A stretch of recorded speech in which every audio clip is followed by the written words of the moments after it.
Buenos días, estimados colegas. Entonces, a esta raíz de asuntos de programación agregamos eh, esta nueva presentación y tomo la oportunidad de responder o de enfocarme en las cuestiones de ética médica que ustedes me enviaron y sobre todo que sirva como plataforma de el sentido general del próximo curso. Y en la última diapositiva les voy a hacer una propuesta. Quizás el título central de todo esto sea Pensamiento crítico para la bioética latinoamericana. Hemos hablado antes de las bases anatómicas para traer dentro de la discusión ética las cosas prácticas, las cosas concretas que hacen a esta nuestra profesión. Hemos dicho antes que ética no es moral, tampoco es ley. La evidencia la concluyen ustedes sin ningún problema. Lo que tiene la ética, a mi manera de ver, es que por ser una ciencia, o por arrimarse más a una ciencia que la moral y que la ley, tiene una serie de estructuras biológicas que fundamentan las decisiones. A veces las leyes están fundadas en pensamientos, en creencias, en postulados metafísicos.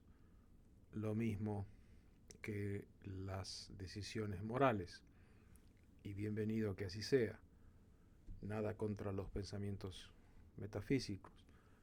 Pero la ética debe de tener una estructura demostrable y convincente. Si vemos que las dendritas del cerebro del pobre tienen menos botones sinápticos, bueno, ese es un hecho con sus implicaciones. Más allá de que uno diga que a las personas malnutridas hace falta nutrirlas adecuadamente por una cuestión de humanidad o por una cuestión legal.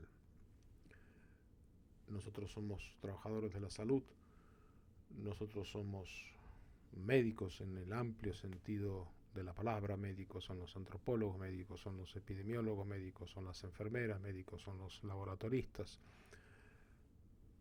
Y en el amplio sentido de esa palabra, como trabajadores de la salud, trabajamos con un concepto que es la salud, y un concepto que se define por anatomía, por laboratorio y por ciencia.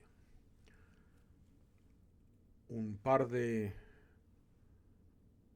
conceptos claros, o de conceptos que deben de ser claros y son fundamentales para este trabajo de la ética, es que la medicina es la ciencia de la mirada.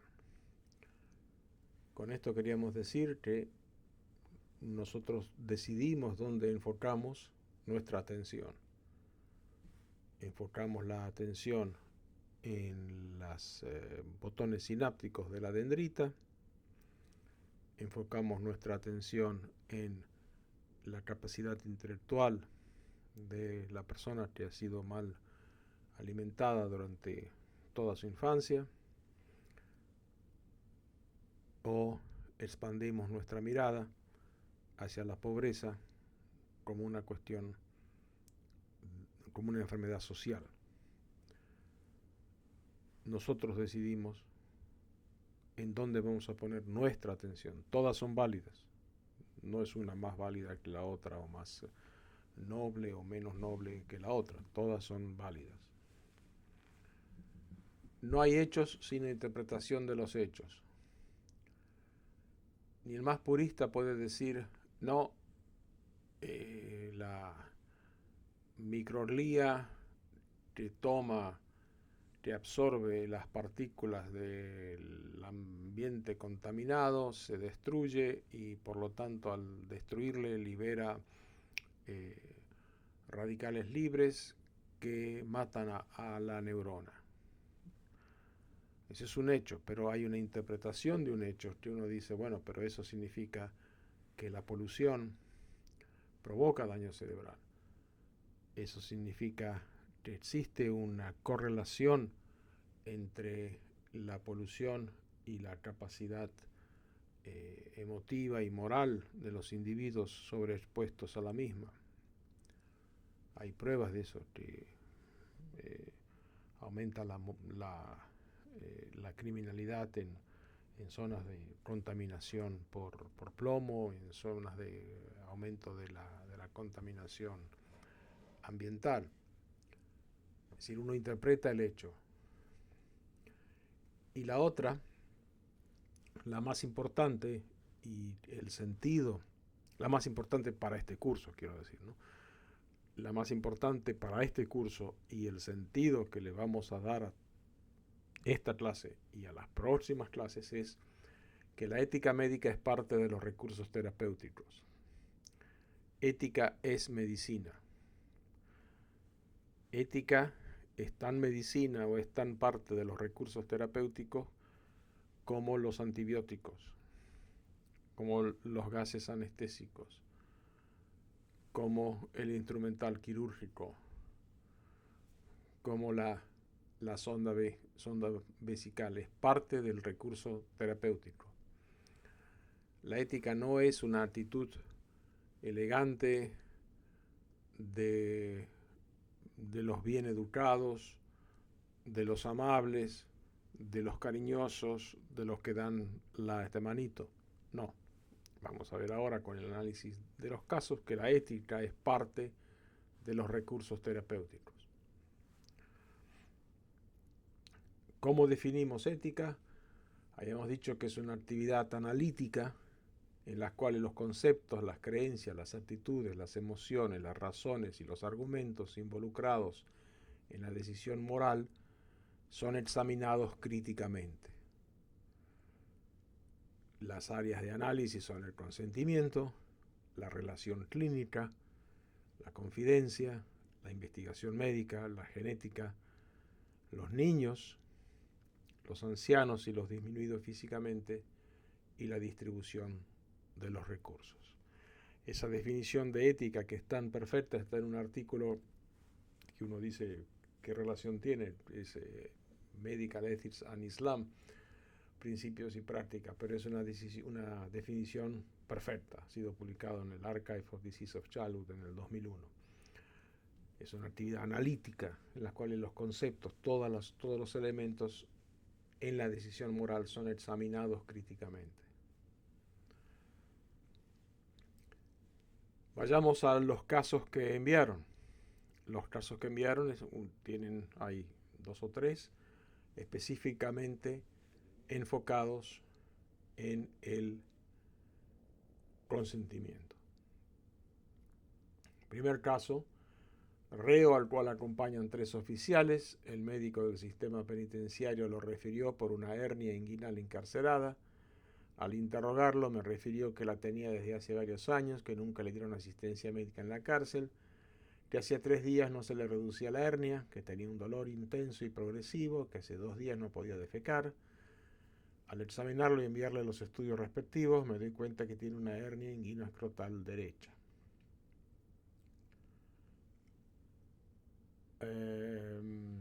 Y que necesita una cirugía de urgencia. Al momento de explicarle que hay que hospitalizarlo y operarlo, me dice que no quiere operarse y se niega a firmar el consentimiento informado, por el cual llamé a los oficiales acompañantes y ellos hacen una llamada a su jefe, el cual les orienta que uno de ellos firme el consentimiento por el paciente y que no importa la opinión del mismo porque es un reo que por su condición ha perdido todos sus derechos y que si hay que operarlo, que lo operen. ¿Operaría usted a este paciente en contra de su voluntad y sin firmar el consentimiento informado?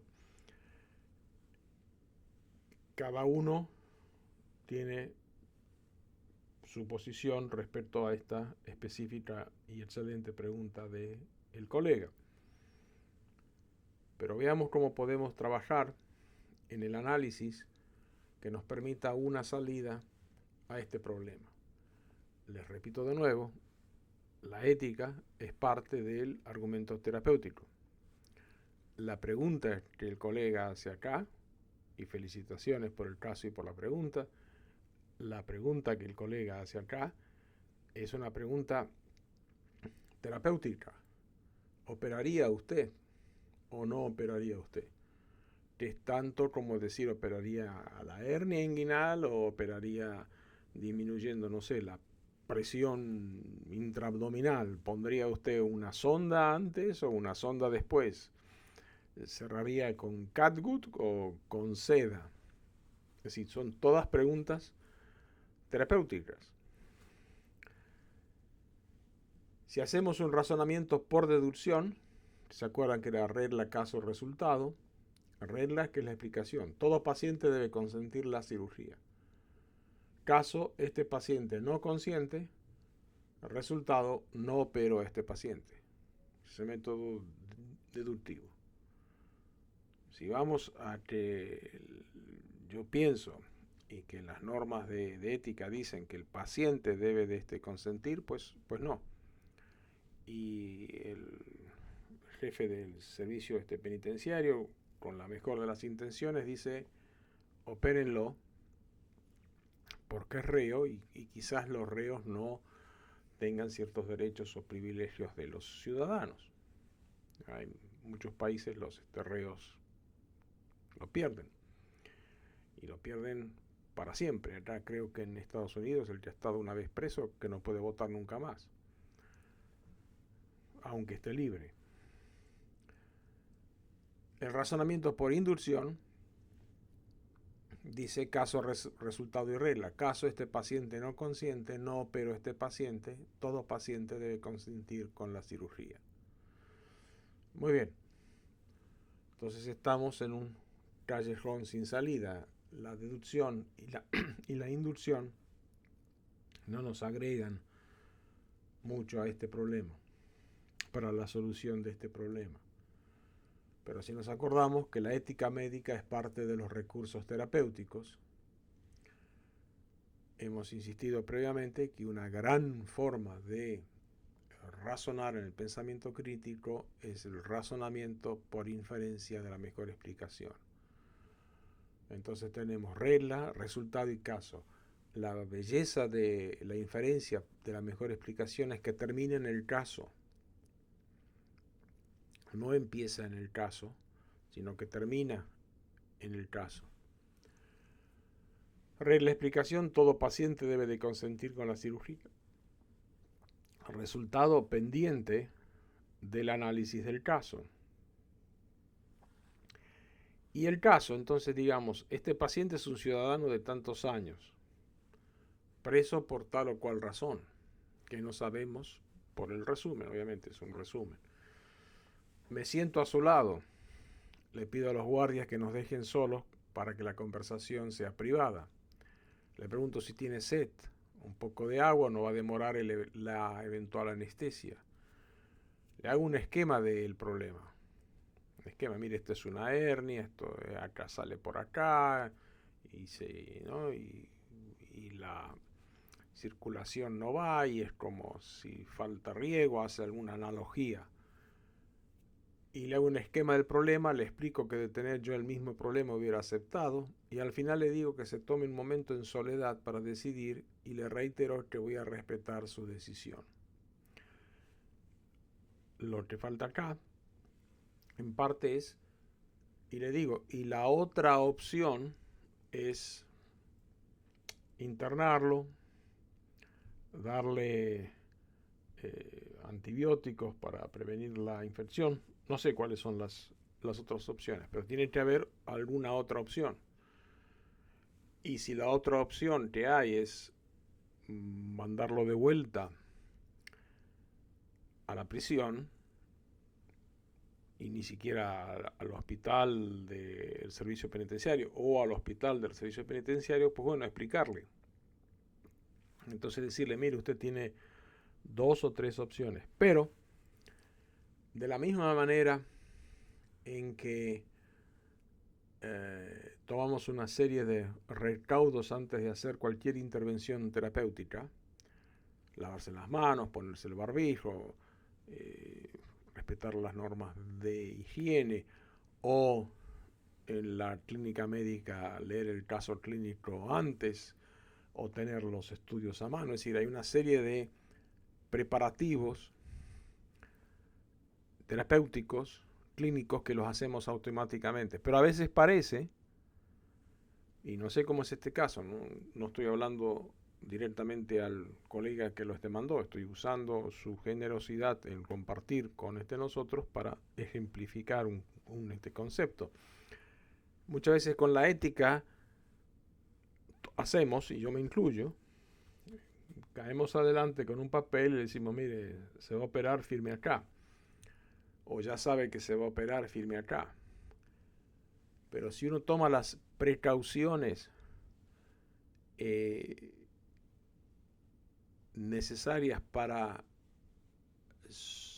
limar las asperezas que uno presume que van a haber, entonces uno está haciendo un correcto acto terapéutico. No es que la ética sea una cosa de arriba, dictada por los ángeles, ¿no? No es uno de los 7 ojos de Dios en la catedral de León. Es una cosa cotidiana uno, o sea, que la ética es a la medicina lo que la harina es al pan. Harina sola no es pan, pero pan sin harina no es pan tampoco. Es parte de los recursos terapéuticos. Y tal vez quizás uno lo convence al paciente siendo didáctico, no imponiendo su decisión y no asumiendo que no existe otra explicación. Darle al paciente las dos explicaciones, las dos opciones. Y las dos opciones no es o se opera y se muere. O se opera, se pone peor, puede morirse. ¿Se acuerdan de una de las falacias inductivas? Era de la falsa disyunción, o se opera o se muere. No, o se opera o empeora o tiene un infarto isquémico del intestino, o tiene peritonitis, hay que operarlo entonces con peritonitis. Y no es o se opera ahora o en 5 minutos se murió. Paciente JP de 40 años que cursa con embarazo de 27 semanas, se presenta a la emergencia quejando cefalea intensa, mareos y vómitos en una ocasión. Menciona que percibe disminución de los movimientos del bebé a partir de hoy. Se le encuentra presión arterial de 160 a 120, hiperreflexia, se realiza uroanálisis encontrando proteinuria, se le ingresa a la sala de alto riesgo con el diagnóstico que ustedes ya coligieron, preeclampsia grave. Se procede a su estabilidad hemodinámica, tratamiento antihipertensivo, prevención de convulsiones, medidas de acuerdo a la normativa de MINSA vigente. Los médicos proceden a llenar el consentimiento informado y le refieren a la paciente y esposo de la necesidad urgente de finalizar el embarazo para preservarle la vida, pero no le aseguran sobrevida al bebé debido a su prematurez y complicaciones derivadas de la misma. Los médicos explican a la pareja la gravedad de dicha patología y el deterioro progresivo, la posibilidad de presentar convulsiones y de ocurrir la muerte fetal o materna. Finalmente, la paciente y su esposo se niegan a firmar el consentimiento informado y rechazan la finalización del embarazo. Desean abandonar la unidad hospitalaria ya que se siente un poco mejor después del tratamiento intravenoso y la cefalea ha disminuido. Además, le asusta la idea de finalizar el embarazo ya que es su primer bebé. Habíamos dicho antes que todo paciente debe de consentir con la cirugía, es la regla, como en el otro caso el del reo con la hernia inguinal. El resultado está pendiente de lo que decidamos.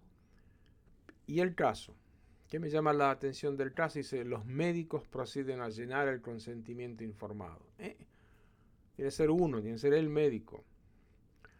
Es una relación terapéutica. Tiene que ser el médico principal, el mero mero. Así sea un interno, un residente o el jefe del servicio. Tiene que ser uno, el que es responsable. El parte de una operación nos dice los cirujanos procedieron a cerrar la herida, no, los cirujanos no, uno cerró la herida y si la herida se abre es responsabilidad de ese uno. Y después entonces son varios médicos y la palabra clave ahí es consentimiento informado. Consentimiento informado quiere decir hay uno que consiente pero hay uno que informa. Y muchas veces en el consentimiento informado entendemos que el tonto es el que no consiente. Por ahí el error, y no digo de este caso, o sea, saludos, congratulaciones a los doctores por la amplitud, por la confianza y por la honestidad. Acá estamos todos para aprender. Todos, yo incluido. El que informa nunca se siente responsable de la falla o del fracaso del consentimiento. Yo le dije al paciente que si se opera o se muere, el paciente no quiso firmar, ¿qué quiere que haga? No, si lo tomas como una cosa parte de los recursos terapéuticos, nunca vas a decir, yo entré, abrí el abdomen, ahí vi algo, quité, cerré y bueno, me llevé el uréter, ¿qué quiere que haga? No, no lo dice uno que quiere que haga, te llevaste el uréter por adelante, es decir, ahí buscando las bridas intestinales, es decir, entonces cuando decimos consentimiento informado, estamos queriendo decir, obviamente hay uno que consiente, pero hay uno que informa. Y el que informa debe de ser el mero mero idealmente, a veces no es así, pero el casi mero. Y debe de tomar eso, no como un procedimiento firme acá, como cuando uno firma la tarjeta de crédito de una compra, acá firme acá, una firma. No, uno tiene que ir, presentar y dar la mejor explicación. En el caso la mejor explicación es decirle, mire señora, esto es lo ideal. Imaginemos que usted se niega, bueno, entonces, ¿por qué no la internamos acá por una semana? ¿Por qué no le bajamos la presión arterial y por qué no buscamos controlar o prevenir las convulsiones? No le garantizamos que esto va a ser bueno. Pensamos que no, pensamos, ¿por qué no llegamos a un acuerdo? ¿Por qué no hacemos que la internamos? Y si en 12 horas o 14 horas o en cierto tiempo la proteinuria sigue alta o aumenta o usted presenta convulsiones, entonces buscamos revisar el tema de la cirugía.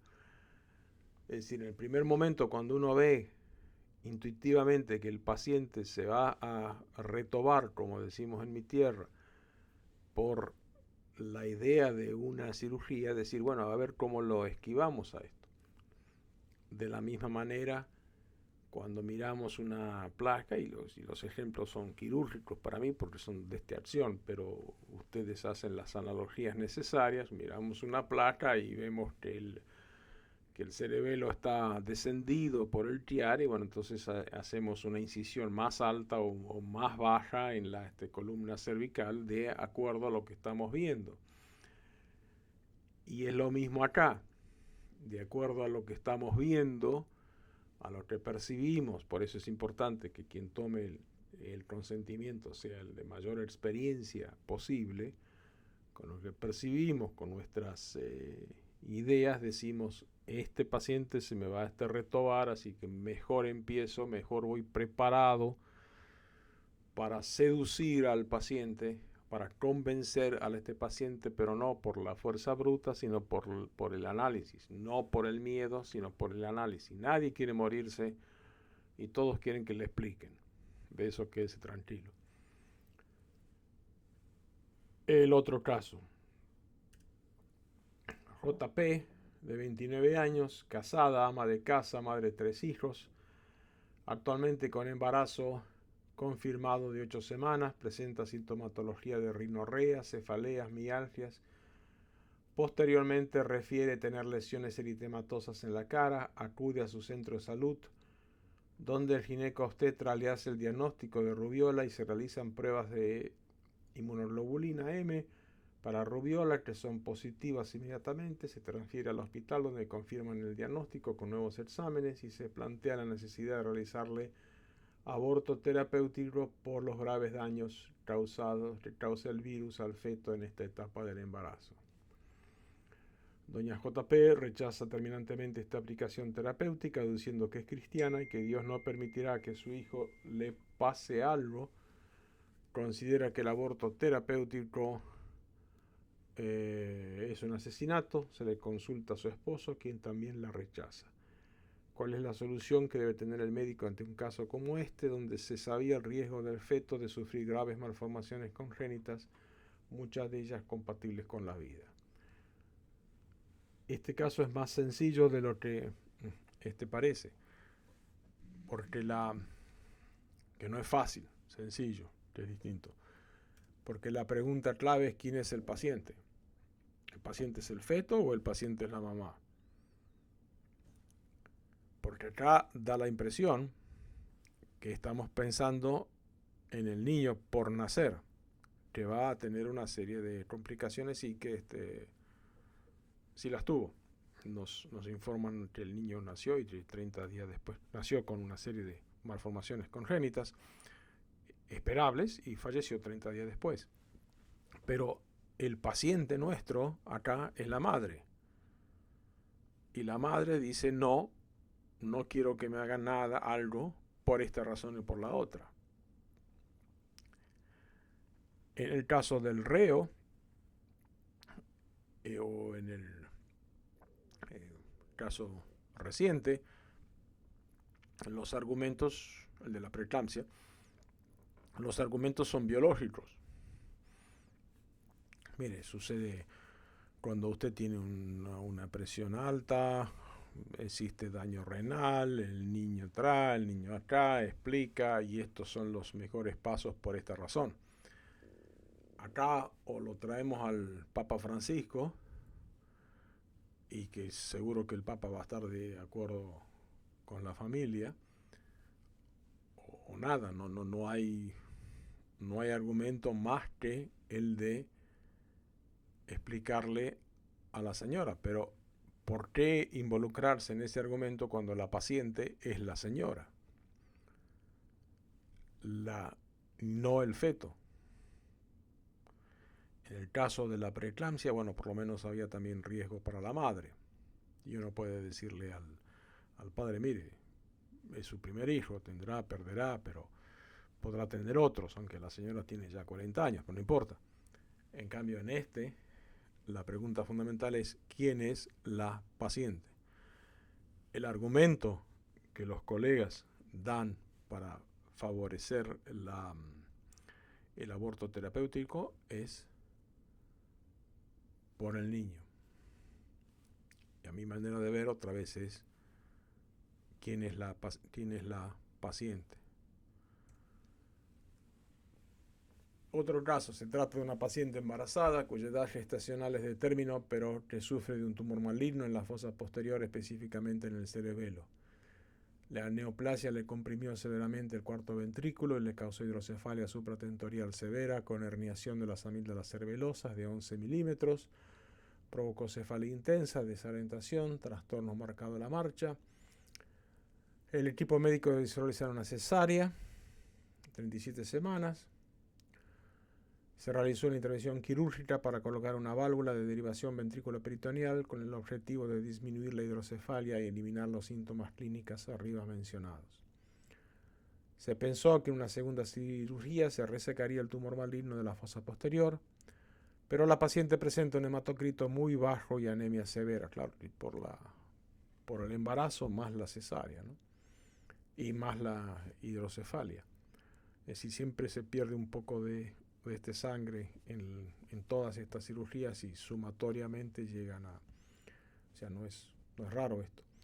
Y el dilema para los médicos es dar de alta para que evolucione satisfactoriamente el puerperio e inicie la lactancia materna, o mantenerla hospitalizada a la paciente para aumentar el hematocrito, superar la anemia severa y poder resecar el tumor maligno cerebeloso, probablemente un astrocitoma grado 3, es cáncer, ahí va a necesitar quimioterapia, pero corriendo el riesgo de infección nosoquiomal. ¿Qué hacer el médico cirujano desde el punto de vista ético? ¿Dar de alta o no a la paciente? El argumento que se da para dar de alta es que pueda iniciar la lactancia materna. Y eso lleva de nuevo a la pregunta: ¿quién es el paciente? El paciente es el bebé que tiene que recibir lactancia con todos los beneficios que la lactancia materna tiene, pero hay manera de suplementarlos. Pero igual, ¿quién es el paciente? ¿El bebé o la señora? Si el paciente es la señora, entonces el análisis debe de ser: ¿aumenta el riesgo de infección hospitalaria de acuerdo al número de días que el paciente está en el hospital? Sí, pasadas las 3 semanas, sí, pasadas las 5 semanas, sí, pasados 5 días.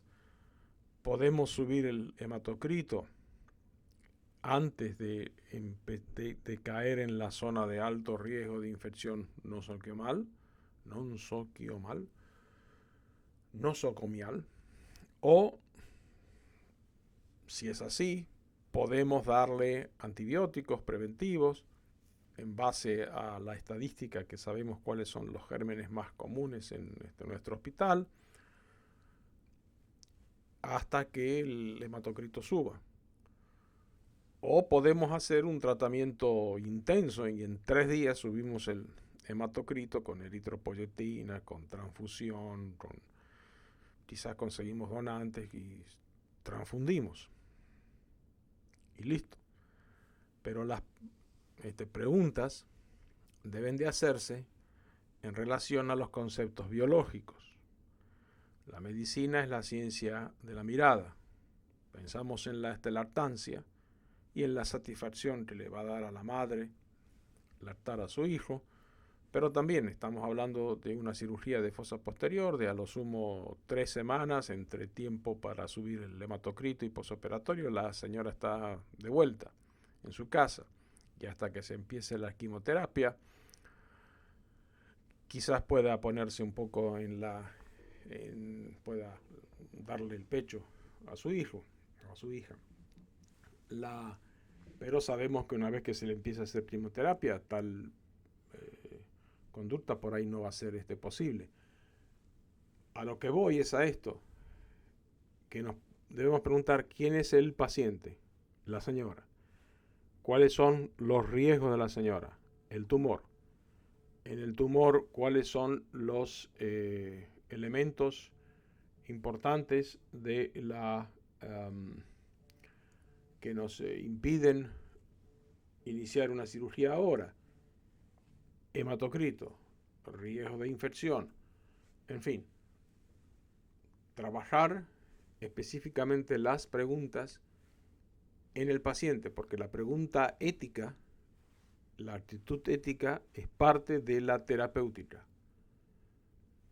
Felicitaciones al colega acá que dice infección y qué hacer. Es una pregunta ética, que son como todos igual que los otros casos. Ustedes están ahí poniendo claramente qué hacer. El qué hacer Es una pregunta ética que se puede analizar concretamente preguntándose quién es el paciente y cuáles son los elementos que pueden influir en una solución final que es desfavorable para el paciente. Terminamos pronto. Habíamos dicho que la ética médica es la actividad analítica en la cual los conceptos, creencias, actitudes, emociones, razones y argumentos en la decisión moral son examinados críticamente. Lo que ya vimos, casos de consentimiento, vamos a ver ahora casos de distribución de recursos, que se lo puede poner globalmente como tal, como distribución de recursos. JP, como ven, todos los pacientes tienen la misma inicial, JP. Es un adolescente de 13 años de edad, estudiante de un colegio católico, en la cual cursa el tercer año de secundaria, hija única de mujer de un matrimonio de 3 hijos, favorita de su padre, un pequeño industrial de calzado de la ciudad de Managua. La niña empieza a presentar síntomas inespecíficos: cefalea, febrículas, artralgias, anorexia, disnea de esfuerzo, palidez progresiva, piensan que es anemia, tratamiento, hierro, multivitamina. Un día sufre un desmayo en plena calle, llevada nuevamente a su médico, exámenes demostrando una leucocitosis de 150.000, predominio linfocitario, leucemia linfocítica, hospitaliza, tratamiento excelente, quimioterapia, resultado perfecto. Pero en el momento en que los padres creían que la enfermedad ya estaba curada, la niña sufre una recaída que provoca una hemorragia cerebral. Llevada al hospital de su localidad, se realiza intubación para darle apoyo ventilatorio, trasladada a la mascota, unidad de cuidados intensivos. A pesar, se le diagnostica posteriormente muerte cerebral, ¿no?, por hemorragia intracerebral. Informa a los padres que son los aparatos los cuales están conectados, los la mantienen con vida. Y ante eso, los médicos se preguntan. Y las preguntas van alrededor de futilidad y las preguntas van alrededor de alocación de recursos. Primero, es necesario dar tratamiento médico y apoyo ventilatorio a una paciente que solo mantiene el sistema autónomo. Para responder eso, hay que responder la pregunta central. Uno pregunta esto por la vida del paciente o por los recursos del paciente. ¿Cuál es el sentido de la pregunta, o a dónde va la pregunta? ¿Tiene sentido utilizar los recursos en un hospital público como la mascota, en los cuales la cantidad de esfuerzo que se ponga puede ser utilizada para otro paciente? O la pregunta es, el sistema autónomo, solamente el sistema nervioso autónomo es suficiente para definir vida en el humano. Esa pregunta la podemos extender y trabajar, y va más allá de la presentación esta. Y cuando definimos vida, ¿la definimos por el cerebro o la definimos por el corazón? El corazón como órgano, ¿no? Es decir, si el corazón late, tiene vida. Entonces, aunque el sistema autónomo esté intacto y el sistema nervioso central esté totalmente dañado, mientras el sistema autónomo está intacto, el corazón late, hay vida, nuestra obligación es respetar la vida, seguir adelante.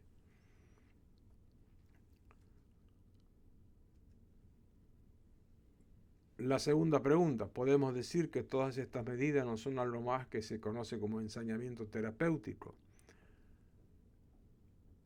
Sí, si pienso que vida es cerebro. No, si pienso que vida es corazón. Si mi responsabilidad es mantener la vida, la estoy manteniendo aun cuando lo único que funciona adecuadamente es el corazón. O sea, tenemos que responder primero la pregunta de arriba para responder las otras. Deberíamos de ingresar a la unidad de cuidados intensivos a este tipo de pacientes, aunque amerite ventilación mecánica asistida. Entiendo el sentido general de la pregunta, por eso me derivaba a pensar que podía haber una intención utilitaria, lógica, y que yo adhiero muchas veces, en el sentido de para qué vamos a usar recursos. Obviamente, cuando el paciente llega, antes de determinar que tiene solamente el sistema autónomo viable, el paciente tiene que pasar por una serie de pruebas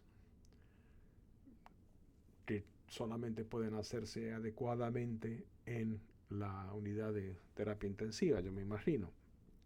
A menos que se pueda poner un ventilador en la sala o en una habitación y hacer las pruebas allí. No, si el paciente llega con una hemorragia intracerebral, se lo pone en la sala de terapia intensiva. Pero acá leo, y los colegas me van a corregir o no, y la intención general es la utilización de los recursos.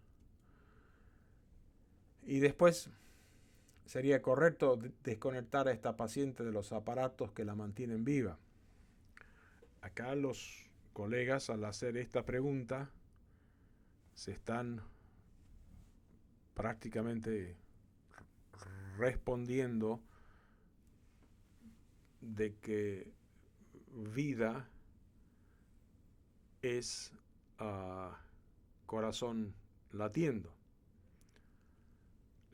Si no piensan así, la pregunta se formula: ¿sería correcto desconectar a esta paciente de los aparatos que mantienen el corazón latiendo?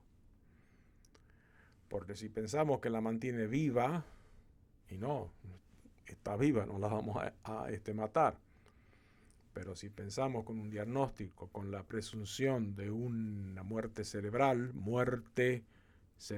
que es muerte definida por el cerebro, entonces sería correcto desconectar a este paciente los aparatos que mantienen su corazón latiendo. Imagino, presumo, que los presentadores de este excelente caso están más inclinados a pensar que muerte cerebral es muerte y que vida cardíaca sin cerebro no es vida. Pero respondamos a esta pregunta: ¿sería correcto desconectar a esta paciente de los aparatos que la mantienen viva? Si hemos pensado que es muerte, que está prácticamente muerta, pensamos en la utilidad que puede tener eventualmente, si los padres están de acuerdo, en donar esos órganos. Entonces, si es donante de órganos, tal vez esperar un receptor.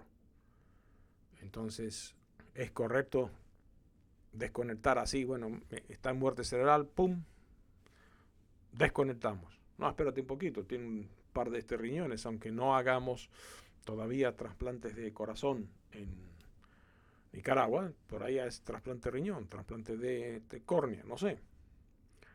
Y los padres sí quieren que la vida de la hija tenga una razón positiva en la vida de otras personas. Entonces, tal vez esperar que llegue un receptor. Y en ese caso, ¿cuál es nuestra posición como médicos? Si aceptamos que no está viva, sino que el corazón le late, pero no está viva, que aceptamos el criterio cerebral de muerte, tenemos a una paciente muerta. Y si es una paciente muerta, no es más nuestra paciente.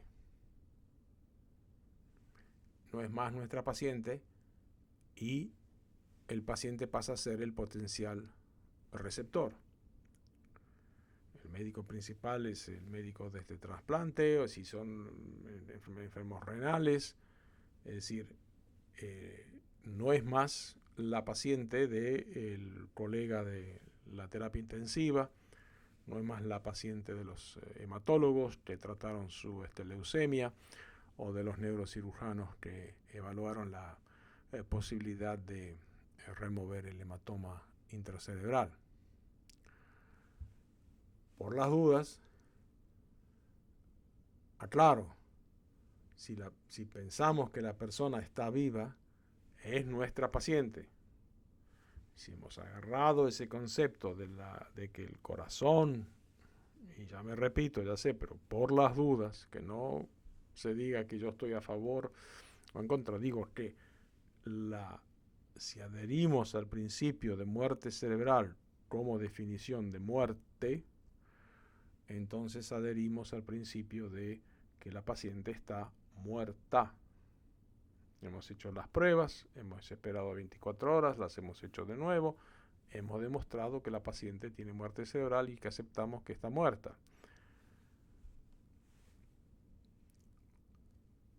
Suspender la ventilación asistida no es eutanasia, no es matar, es suspender la ventilación asistida.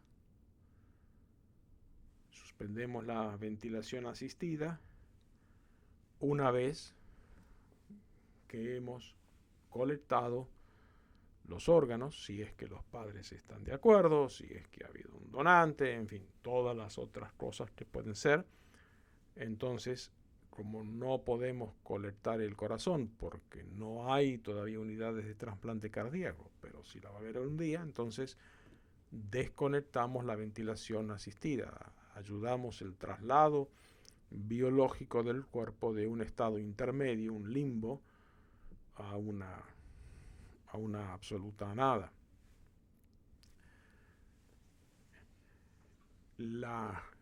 Como ven, no hay solución, no hay respuesta perfecta a este